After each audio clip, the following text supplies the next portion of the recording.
We make software for trucking companies. That's a very vague statement. So what problem are we actually solving?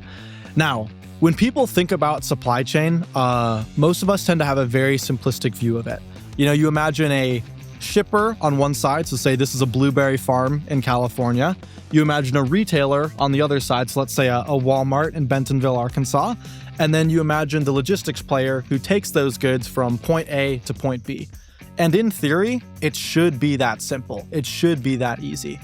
But what actually ends up happening is the information about the shipment of goods, in other words, the contract to move that shipment of goods, has to go through 5, 6, 7, 8, 9, 10 communication intermediaries before it finally lands with that transportation company and then allows the goods to be moved. So the transportation company, your trucking company, still does 100% of the physical work, actually moving the goods from point A to point B.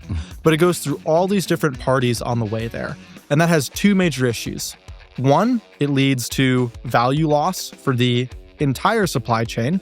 But two, and most importantly, it takes a lot of money away from the trucking companies. Because if that contract was worth $5,000, by the time it actually gets to the trucking company, they might only be getting $2,500, $3,000 of that load, despite doing 100% of the work. So we essentially are creating a software system that will connect shippers to trucking companies, eliminating the need for all those middlemen.